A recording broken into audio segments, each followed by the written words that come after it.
कि 90s जैसे हालात एक बार फिर जम्मू में एक तरह से बन गए हैं। आतंकवाद का डर अब जम्मू के तकरीबन हर खित्ते में, चाहे डोडा की बात करें, चाहे पुंछ की बात करें, चाहे और दूसरे इलाकों की बात करें, अब आतंकी हमले लगातार हो रहे हैं। पिछले 2-3 महीनों की बात की जाए डॉक्टर एसपी वैद्य जी, तो कई आतंकी हमले हुए और इन आतंकी हमलों में हमारे जवानों की शहादत हुई है। मतलब अब एक डर और खौफ जम्मू खित्ते में भी बढ़ता जा रहा है, जहां पर बिल्कुल पूरे तरह से आतंकवाद का सफाया हो गया था। जी, ऐसा है। लेकिन मैं सबसे पहले नमस्कार, और मैं श्रद्धांजलि देना चाहता हूं उन लोगों को जिन्होंने, हमारे जवानों ने, जो फौज के हों, पुलिस के हों, सीएपीएफ के, जिन्होंने शहादत दी इस देश के लिए। और जहां तक आपका सवाल है कि 90 जैसे हालात हो गए, मैं आपके माध्यम से सभी दर्शकों को बताना चाहता हूं कि जिन्होंने 90s के हालात देखे हैं वो मेरे साथ एग्री करेंगे कि 90 वाले हालात नहीं हैं जी। हाँ, टेररिज्म के बहुत इंसिडेंट हुए हैं। पहले रजौरी पुंछ से स्टार्ट हुए, फिर रियासी डिस्ट्रिक्ट में एक यात्री बस शिवकोड़ी वाली यात्रियों पर अटैक हुआ।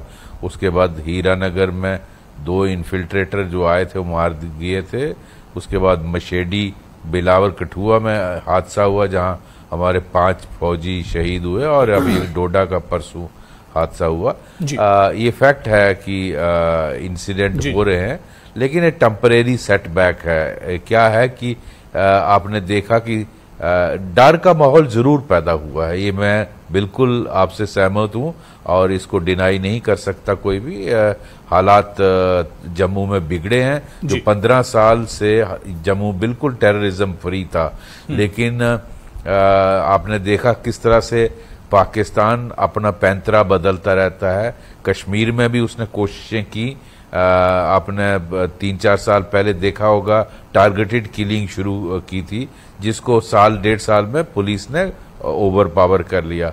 जब उसने देखा कि 370 और के हटाने के बाद और ऑपरेशन ऑल आउट के बाद, जब वहां कश्मीर में कोई बड़ा हादसा नहीं कर पाए पुलवामा अटैक के बाद, तो वहां टेररिज्म पर काफी शिकंजा कसा। जो सिक्योरिटी ग्रिड थी उसका काफी कंट्रोल रहा। तो पाकिस्तान ने उस जम्मू रीजन में जो वैक्यूम थे, यहाँ से फोर्सेस वापस ली गई थी, यहाँ से बहुत सारे यूनिट्स चले गए थे, सीएपीएफ चला गया, आर्मी के आरआर चले गए, और एसओजी भी चूंकि 15 साल से कुछ हुआ नहीं था, थोड़ा ढीला पड़ गया, वीडीसीज डिफंक्ट हो गई। तो उसका फायदा लेते हुए जम्मू रीजन को चुना। उसके 2-3 वजूहात हैं। एक तो इंडो चाइना बॉर्डर पे जो eyeball to eyeball deployment थी, और दूसरा कश्मीर में जो प्रेशर बना था उसको ईज करने की मैं समझता हूँ ये सारा कुछ किया जा रहा है, ताकि फोर्सेस वहां से रीडिप्लॉय हों जम्मू रीजन में। और पहाड़ों में जम्मू रीजन जो है कश्मीर की तरह प्लेन इलाका नहीं है, पहाड़ी इलाका है। तो पहाड़ी इलाके में बहुत ट्रूप्स चाहिए होते हैं आपको। यहाँ एक गांव एक पहाड़ पे है, दूसरा दूसरे पहाड़ पे है, और कश्मीर में हर गांव कनेक्टेड है रोड से। जम्मू में एक ही सड़क जाती होगी किश्तवाड़ को, या जहां परसों हादसा हुआ देसा में एक ही सड़क जाती है। तो हर गांव कनेक्टेड नहीं है। आपको 5-5 घंटे पहाड़ पे चढ़ना है, पैदल चलना है, तब जाके आप पहुंचेंगे वहां पर। ये सारे फैक्टर्स हैं जिसका पाकिस्तान, दूसरा जो गवर्नमेंट का नैरेटिव था कि 370 के बाद हालात बेहतर हो गए, उसको पंक्चर करने का इससे बढ़िया मौका नहीं था। तो मैं समझता हूं इन सारे इरादों से जम्मू रीजन को टारगेट किया गया। और इनिशियली यस, कैजुअलिटीज हुई हैं। मेरे ख्याल कोई काउंट कर रहा था 48 कैजुअलिटी आर्मी की हुई हैं पिछले 32 महीनों में, बहुत बड़ा नंबर है। लेकिन ये भी हमें मानना चाहिए कि ये जो ग्रुप्स पाकिस्तान ने एलओसी से या आईबी से अंदर डाले हैं, ये सारे पाकिस्तानी हैं, ये लोकल मिलिटेंट जम्मू में नहीं है। और लेकिन ये भी सच्चाई है जिसको डिनाई नहीं किया जा सकता कि लोकल मदद उनको मिल रही है, वरना फॉरेन टेररिस्ट यहाँ ऑपरेट नहीं कर सकता। उसको कैसे मालूम शिवकोड़ी की बस कहाँ चलती है या कहाँ फौज का वो गाड़ी अकेली मशेडी में जा रही है। तो ये इसका मतलब कोई सपोर्ट उनको फोर्स वो मिल रहा है। लेकिन यहाँ local militancy token terrorism Jammu region में नहीं है। जो लोग 90s में पाकिस्तान चले गए और वापस नहीं आ पाए, उनको शायद रिपोर्ट्स के मुताबिक पाकिस्तान की डीप स्टेट इस्तेमाल कर रही है और ये आधुनिक हथियार भी इस्तेमाल कर रहे हैं। ये एक चाइनीज ऐप इस्तेमाल कर रहे हैं जिसको इंटरसेप्ट करना पॉसिबल नहीं है और कम्युनिकेशन इनका क्या हो रहा है पता नहीं चलता है। दूसरा, ये रिपोर्ट्स के मुताबिक ये जंगल वारफेयर में ट्रेंड है, माउंटेन वारफेयर में ट्रेंड है अफगानिस्तान में।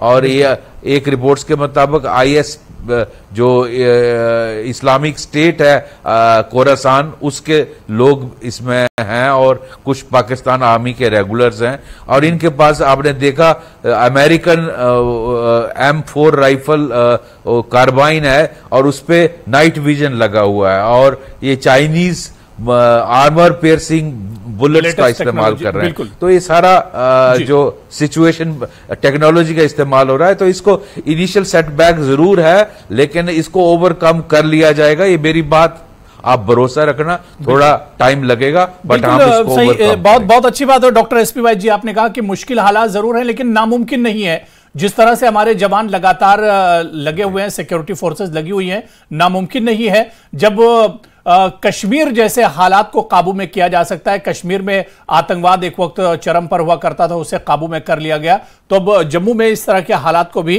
आने वाले दिनों में काबू में किया जा सकता है। इस बीच हमारे साथ एक और बहुत खास मेहमान डॉक्टर निर्मल सिंह साहब, फॉर्मर डिप्टी CM है जम्मू कश्मीर के और बीजेपी के सीनियर लीडर हैं, वो भी हमारे साथ जुड़े हुए हैं। डॉक्टर निर्मल सिंह जी, आपको बहुत स्वागत है सर न्यूज 18 JKLH में। मैं इरफान नक्शबंदी जी आपके पास आना चाहूंगा। इरफान नक्शबंदी जी, जिस तरह से भी डॉक्टर SP वैद्य जी ने बहुत तफसील में तमाम चीजें बताई कि आतंकवाद छोटा मोटा मसला नहीं है और एक जमाने से पिछले 30-35 सालों से जम्मू कश्मीर और पूरा भारत जो है आतंकवाद से जूझ रहा है। लेकिन इस पर हम देखते हैं कि जब जब इस तरह के आतंकवादी हमले होते हैं, जब जब जवानों की शहादत होती है, तब तब सियासत होती है। आप देखिए कि जब डोडा में यह आतंकी हमला हुआ तो चाहे खड़गे जी हो, चाहे राहुल गांधी हो, प्रियंका गांधी हो, या फिर कश्मीर में जो कांग्रेस की लीडरशिप है, सबने एक तरह से सरकार पर हमला बोल दिया।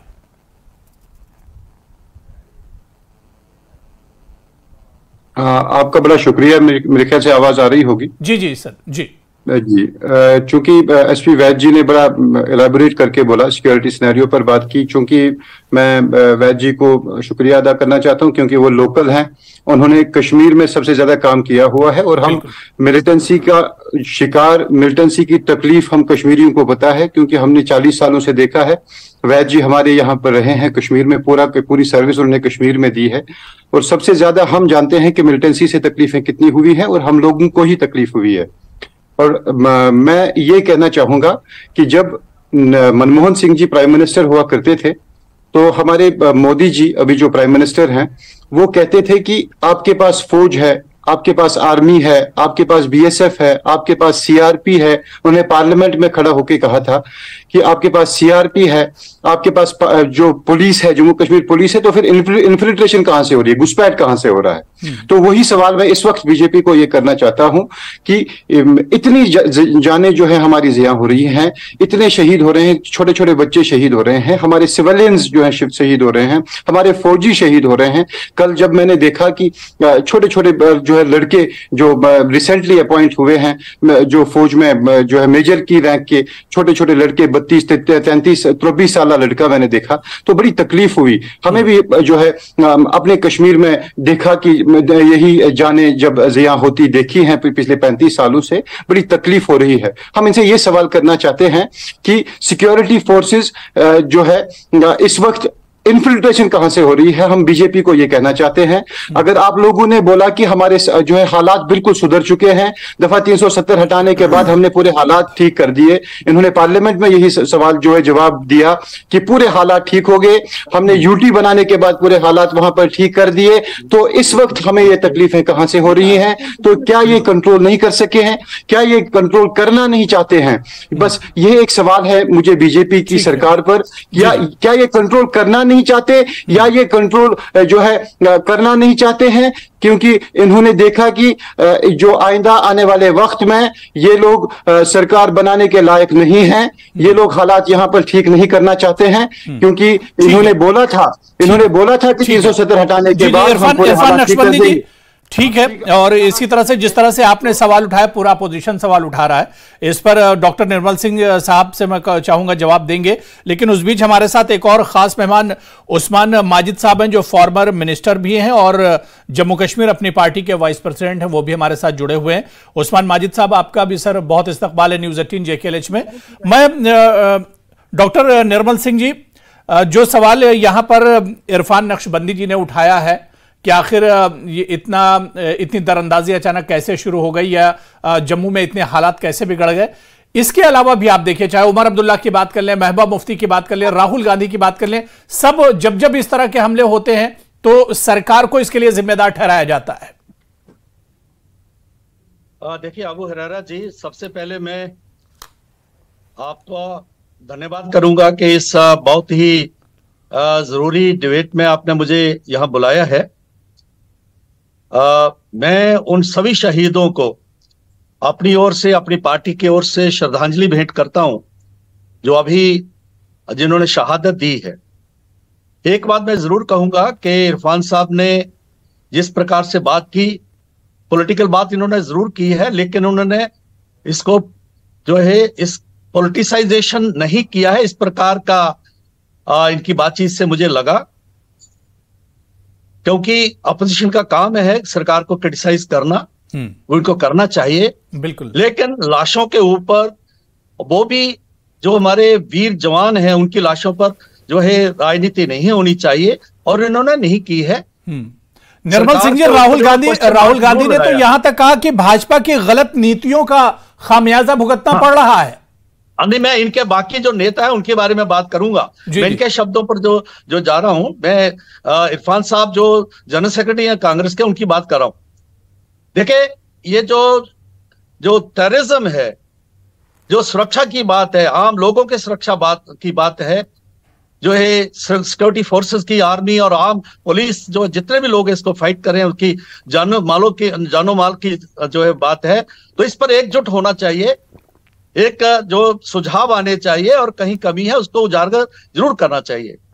इस विषय में डॉक्टर SP वैद जो खुद जो है टेररिज्म का विक्टिम रहे हैं, बिल्कुल, डॉक्टर साहब का अपना एक हाथ जो है और जो है उसको जख्मी हुआ था और बाल बाल बचे थे, और उन्होंने जिस प्रकार से टेररिज्म को कश्मीर में रहते हुए, इरफान साहब ने उनकी बात की है, उन्होंने पूरी पिक्चर, क्योंकि एक इस ऑर्गेनाइजेशन का हिस्सा होने के नाते और एक ऑब्जर्वर के नाते जो उन्होंने बात की है, मुझे लगता है हम सभी लोगों को ध्यान में ये बात रहनी चाहिए। देखिए, टेररिज्म जो है 2014 से पहले की जो सिचुएशन था उसको याद करिए। जो है टेररिस्ट आते थे, धनाते आते थे। आप याद करिए जब इरफान जो है वानी उसको मारा गया, उस वक्त किस प्रकार के हालात थे। आज वही टेररिस्ट जो है दंदनाते आते थे, बुरहान वानी की बात कर रहा हूं, वो टेररिस्ट थे जो धंधनाते आते, बंदूकें लहराते हुए आते थे। आज वही कायर जो है कश्मीर में टारगेट किलिंग करने लगे, क्योंकि उनके सभी कमांडर मार दिए गए, और वो जो है टारगेट किलिंग लोकल लड़कों को जो है इन्वॉल्व करके जो है वो करते रहे। लेफ्टिनेंट फयाज को शहीद किया, वहां रजनी बाला को शहीद किया, इस प्रकार की बात। लेकिन उसके बाद जिस प्रकार से घाटी में जो है उनको भगाया गया, उन्होंने स्ट्रैटेजी बदली है, और ये जो है प्रॉक्सी वार है। जो फिगर्स आ रही है 50 के लगभग, जो पाकिस्तान से जो है एक्सपेंडेबल्स हैं उसके, जो है उनको उन्होंने जो है किसी बॉर्डर से, और बड़ा पोरस बॉर्डर है जो है, एसपी वैद साहब उसके बारे में बात करेंगे, टनल्स उन्होंने बनाया, क्योंकि एक पूरा देश टेररिस्ट स्टेट पाकिस्तान इसी में लगा हुआ है, वो कहीं ना कहीं जो है नुकसान पहुंचा रहे हैं। और आज हमारा दुश्मन जो है जीतता हुआ नजर आ रहा है। लेकिन जिस प्रकार से वैद साहब ने कहा जल्दी इन पर काबू किया जाएगा, मैं इरफान साहब से पूछूंगा, क्या जैसे फारूक अब्दुल्ला साहब जो कहते हैं कि पाकिस्तान से बातचीत करनी चाहिए, जिस प्रकार से महबूबा मुफ्ती जी कहती हैं कि ये जो है गुमराह नौजवान है, पाकिस्तान को लेजिटिमेसी देना और उसके प्रेशर बनाना के टेररिज्म को एक इंस्ट्रूमेंट ऑफ डिप्लोमेसी के तौर पर यूज करने के लिए जो ये नेता लोग करते हैं, और कांग्रेस के लोग जो हैं वो पाकिस्तान का एक बार भी नाम नहीं लिया उन्होंने, इरफान साहब ने भी नहीं लिया, टेररिस्ट का एक नाम भी लिया। वो मोदी जी के ऊपर अटैक करते हैं और बीजेपी पर अटैक करते हैं, ठीक है, हाँ हमारी जिम्मेदारी है ना, उससे भाग नहीं रहे हैं, लेकिन कौन है दुश्मन, कौन है? अब याद करिए, जब अटल बिहारी वाजपेयी थे और श्रीमती इंदिरा गांधी थी, तो अटल जी ने कहा था 1971 में हमारी नेता श्रीमती इंदिरा गांधी है, जब पाकिस्तान से हम लड़ाई लड़ रहे थे। अब तो इस लाइन की सोच करते हैं, आप क्रिटिसाइज करिए, कमियों को जो है उजागर करिए, लेकिन इंटरनेशनल लेवल पर जब टेररिज्म के ऊपर पूरी दुनिया एक हो रही है, उस समय आप जो है सुरक्षा बलों के साथ, सरकार के साथ खड़े भी नजर आने चाहिए। जो जितने भी स्टेटमेंट्स, अबू हरेरा जी उनका लोगों के आपने स्टेटमेंट्स की बात की, उन्होंने एक ने भी इस प्रकार की बात नहीं की है, जो कि अनफॉर्चुनेट है बिल्कुल। लेकिन आप देखेंगे इस पर जल्दी काबू किया जाएगा। हमारी फौज जो है, सुरक्षा बल है, पुलिस है, पहाड़ों पर चढ़े हुए हैं, बिल्कुल बिल्कुल ढूंढ रहे हैं। निर्मल सिंह जी, आतंकवाद के खिलाफ सबको एकजुट होना पड़ेगा, और जब जब हम देखते हैं कि इस तरह के आतंकी हमले होते हैं, तब तब आपस में ही हमारी जो है वो बयानबाजियां शुरू हो जाती हैं, तू मैं शुरू हो जाती है। अब विपक्ष जो है सरकार पर और सरकार विपक्ष पर एक तरह से इल्जाम लगाना शुरू कर देते हैं। मैं उस्मान माजिद साहब आपके पास आना चाहूंगा। उस्मान माजिद जी, बहुत तजुर्बा आपको सियासत में रहा है, जम्मू कश्मीर की सियासत को बहुत करीब से आपने देखा है।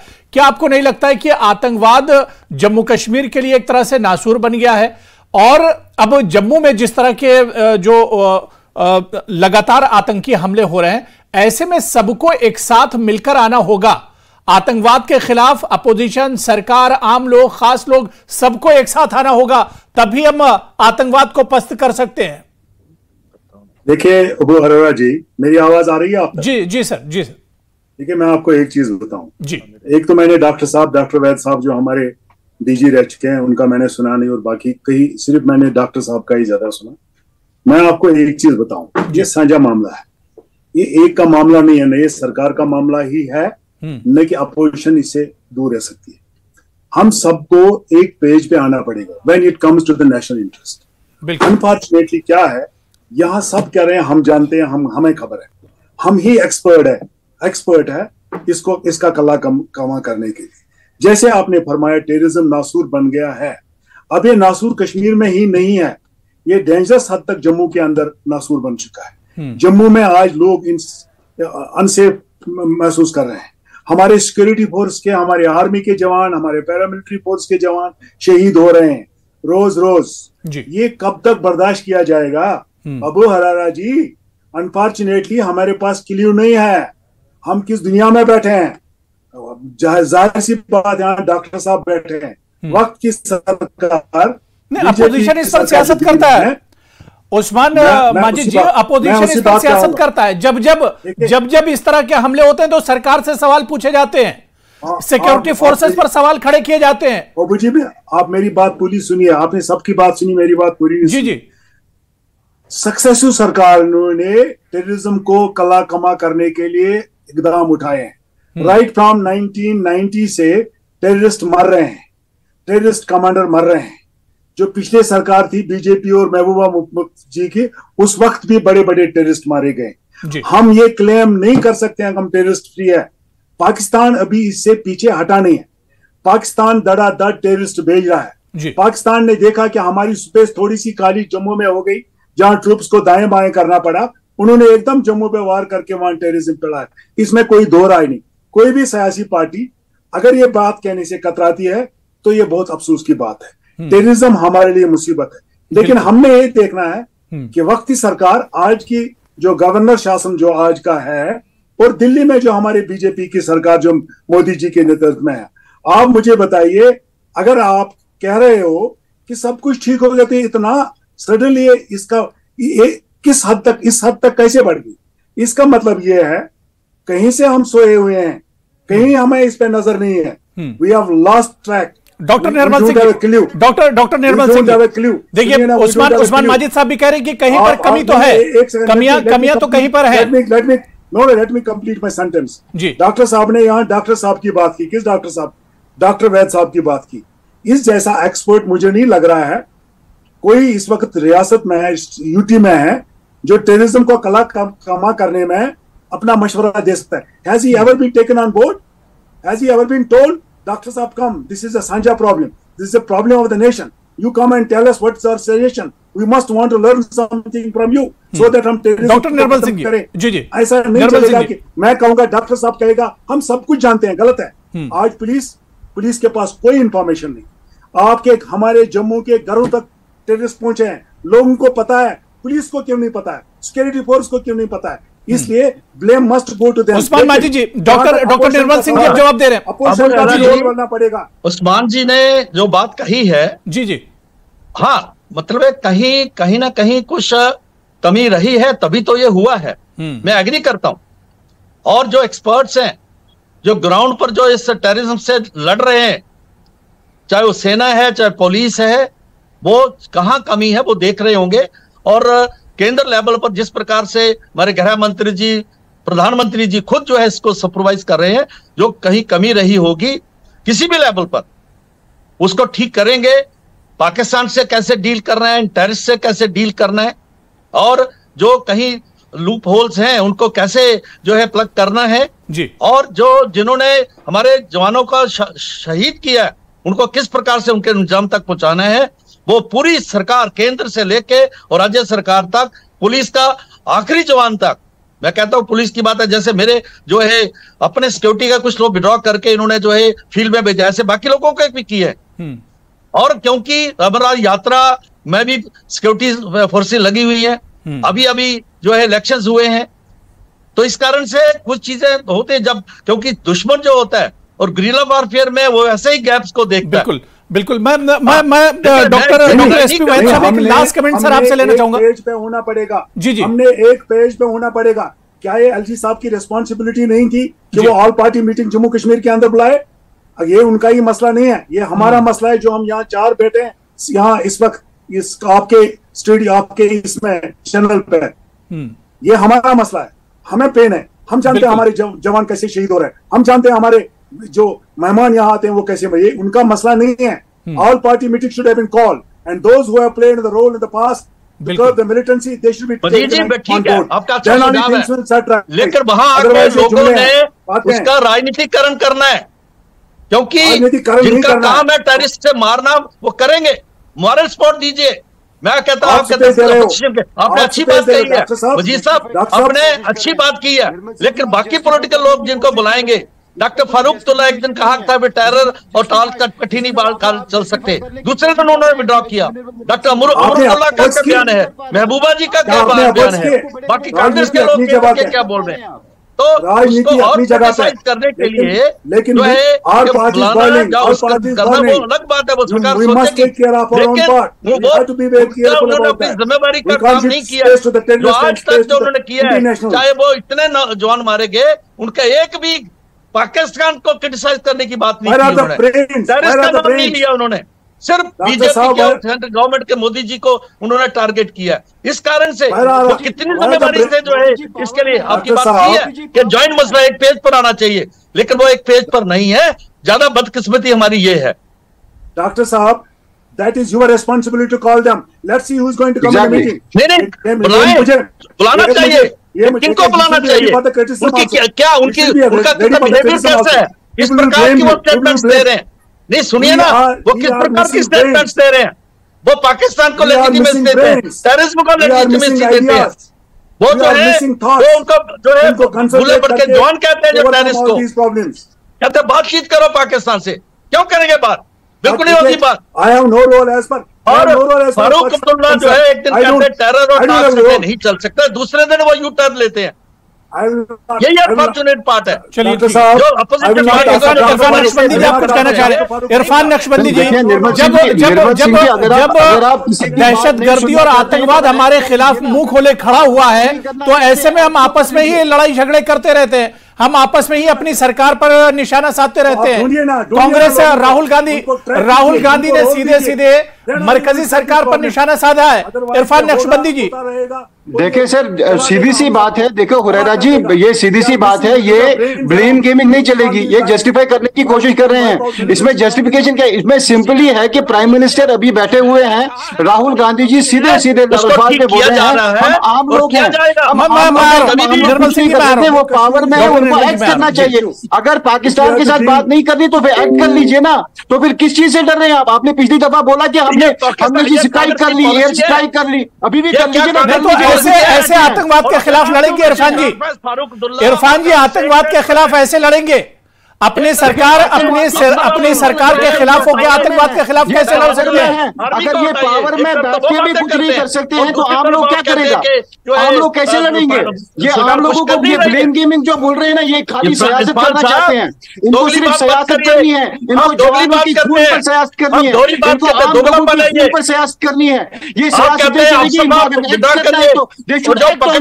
टेररिस्ट उनको छोड़िए, इस प्रकार की बात करते हो आप। और दूसरी तरफ कहते हैं अगर आपने सरकार जो है तो कर लीजिए ना, उठिए ना, चलिए ना, जाइए ना पाकिस्तान को, जाइए ना, हमला कर लीजिए ना, तो फिर आप कैसे बोल रहे हैं?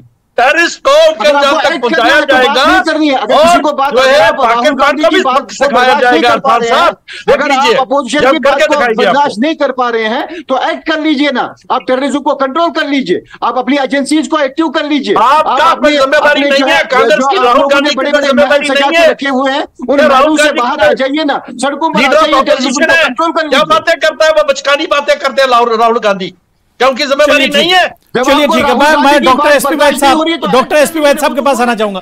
ठीक है, बात हो गई, मैंने सबको समय दे दिया। ठीक है, डॉक्टर एसपी वैद साहब को सुन लेते हैं। डॉक्टर एसपी वैद जी, आतंकवाद इस वक्त बिल्कुल टारगेट एक तरह से किए हुआ है जम्मू को, और दूसरी तरफ हम देखते हैं कि ब्लेम गेम चल रहा है, दूसरी तरफ आपस में ही हमारी बयानबाजी होती रहती है, विपक्ष सरकार पर और सिक्योरिटी फोर्सेस पर एक तरह से सवाल खड़ा करता है। तो ऐसे में सवाल ये उठता है कि एसपी वैद जी, आतंकवाद के खिलाफ हम जीत कैसे हासिल करेंगे जब आपस में ही इस तरह के मतभेद होंगे? अबू जी, मैं दो तीन बातें बड़ी सिंपल सी कहूंगा। एक, ऑनरेबल प्राइम मिनिस्टर और होम मिनिस्टर साहब को ऑल पार्टी मीट बुलाना चाहिए।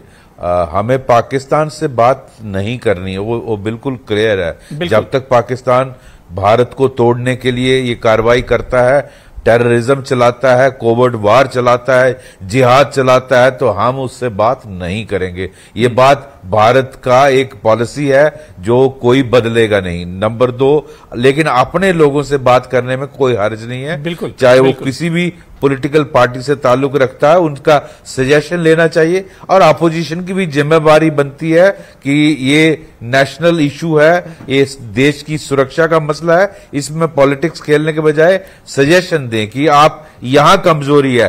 फॉर एग्जाम्पल, मैं कहता हूं कि इन्फिल्ट्रेशन, अगर 60-70 टेररिस्ट आए हैं तो कैसे आए हैं वो देखना चाहिए हमको। तो मैं इसमें 3 pronged स्ट्रेटेजी बताना चाहूंगा। एक, जो टेररिस्ट अंदर आ चुके हैं उनको जल्दी से जल्दी न्यूट्रलाइज किया जाए, और जो लोग उनकी मदद कर रहे हैं उनको ट्रांसपोर्ट, खाना, छुपने की जगह, उनके खिलाफ सख्त से सख्त कार्रवाई JNK पुलिस करे। और दूसरा, जो बॉर्डर पर LOC हो या IB हो, यहां और क्या मेजर ली जा सकती है ताकि इन्फिल्ट्रेशन को रोका जाए। आपने तब्दीली सिर्फ ये देखी कि जम्मू में जो इंसिडेंट हुए सारे फॉरेन टेररिस्ट हैं, लोकल कोई भी नहीं है। तो फॉरेन टेररिस्ट को अंदर आने के लिए मुश्किल करने का काम जो है वो हमारे जो आर्मी, जो LOC को गार्ड करती है और जो BSF IB को गार्ड करती है, उनके लीडरशिप को गवर्नमेंट के साथ डिस्कस करना चाहिए कि और हम इसको कैसे मुश्किल कर सकते हैं। और तीसरा इसका एस्पेक्ट है जो कैंप्स हैं पार, जहां लॉन्चिंग पैड्स है, हम यहां ट्रेनिंग दी जा रही है टेररिस्टों को हजारों की तादाद में। पाकिस्तान यही चीज प्रोड्यूस करता है, तो उनकी हमारे पास लोकेशन है। आपको बिना एलओसी क्रॉस किए आज आपके पास पावरफुल ड्रोन्स हैं, यू कैन हिट देम, और इनको खत्म कर देना चाहिए। और अगर इवन इफ लिमिटेड वॉर लड़ना पड़े जरूर करना चाहिए। नहीं, बिल्कुल जाहिर सी बात है कि आतंकवाद के खिलाफ यही विनिंग एक तरह से फॉर्मूला है। और सबसे अहम बात यह, जिस पर वैद साहब ने भी यही बात कही और तमाम पैनलिस्ट ने इस पर एक तरह से सहमति जाहिर की, कि जब हम एक होंगे और एक जबान और एक साथ जब खड़े होंगे आतंकवाद के खिलाफ, तो आतंकवाद ऐसे ही पस्त हो जाएगा, आतंकवाद ऐसे ही खत्म हो जाएगा। जरूरत इस बात की है कि सियासत से ऊपर उठकर आतंकवाद के खिलाफ हम खड़े हों, इस पर सियासत नहीं होनी चाहिए।